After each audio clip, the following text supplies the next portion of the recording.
यवतमाळच्या दिग्रस मतदारसंघातील दारव्हा इथं काँग्रेस उमेदवार माणिकराव ठाकरे हेच विजयी होतील असा दावा करणारे पोस्टर झळकवण्यात आलेले आहेत। या मतदारसंघात शिवसेना उमेदवार संजय राठोड यांच्या विरोधात काँग्रेस नेते माणिकराव ठाकरे अशी लढत होते आहे।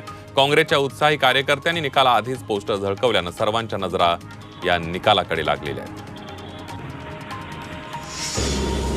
अहिल्यानगरच्या पारनेर नगर विधानसभा मतदारसंघामध्ये निकालापूर्वीच महाविकास आघाडीचे उमेदवार राणी लंके यांच्या विजयाचे बॅनर लावण्यात आलेले आहेत। सुपामध्ये नगर पुणे हायवेवर कार्यकर्त्यांकडून ही बॅनरबाजी करण्यात आली आहे। पारनेर नगर मतदारसंघामधून आमदारपदी निवड झाल्याबद्दल हार्दिक अभिनंदन अशा आशयाचे बॅनर लावण्यात आले।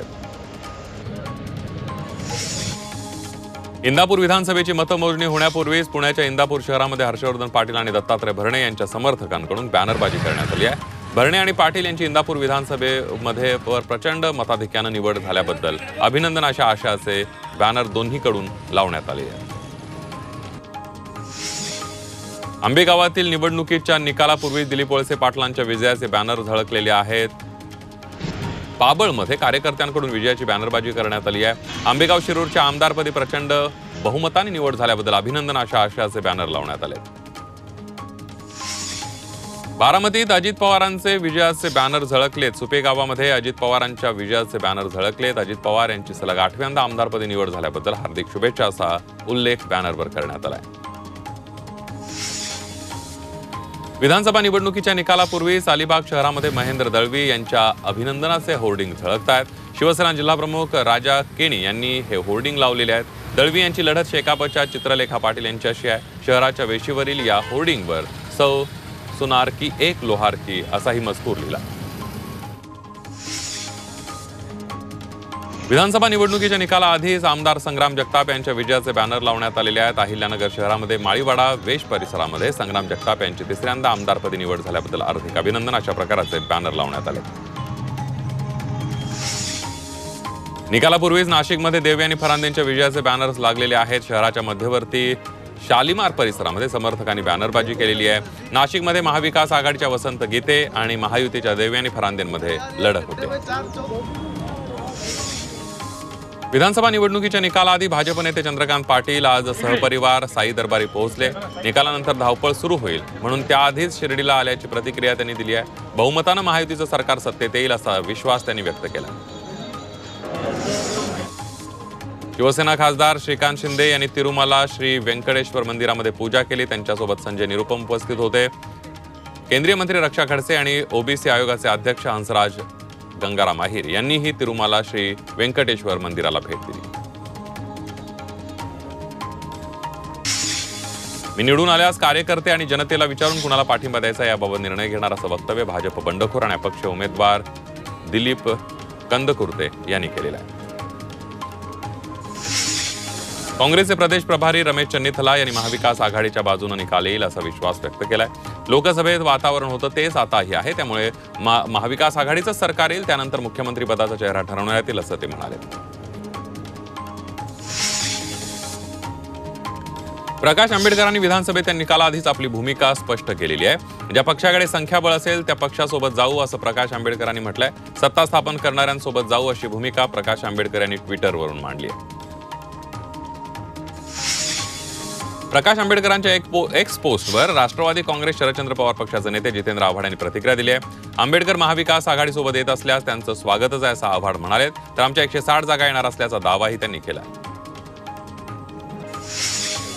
अजित पवारांना कोर्टात हजर राहण्याचं समन्स पाठवण्यात आलं। यंदाच्या निवडणूक प्रचारादरम्यान अजित पवारांनी उमेदवाराला मतदान केलं नाही तर गावचं पाणी बंद करू असं वक्तव्य केलं होतं।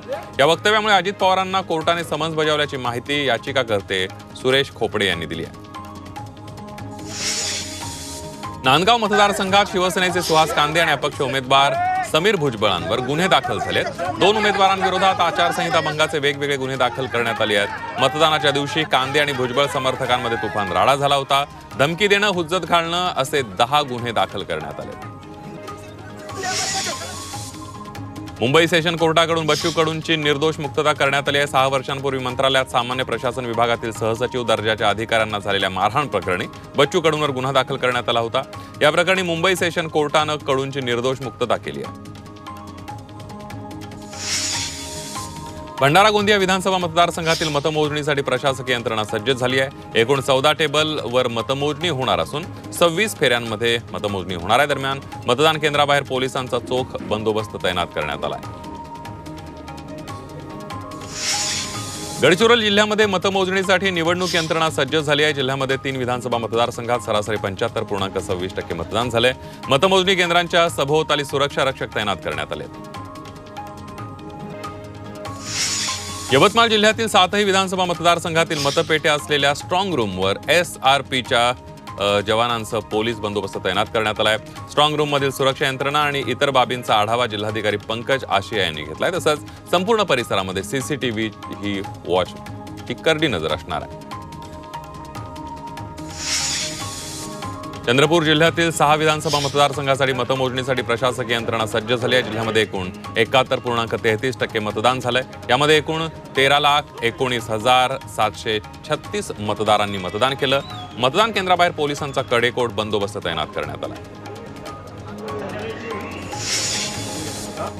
परभणी जिल्ह्यातील 4ही मतदारसंघात सकाळी 8 वाजता मतमोजणीला सुरुवात होणार असून मतदारसंघातील 1,623 मतदान केंद्रांवरील मतदान 56 टेबलवर मोजलं जाणार आहे।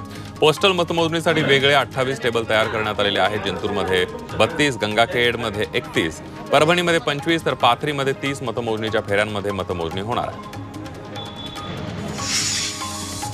नाशिकच्या कळवण विधानसभा मतदारसंघात 78.43% मतदान झालंय। सर्व उमेदवारांच्या प्रतिनिधींसमोर मतदान यंत्र सील करून ठेवण्यात आलंय।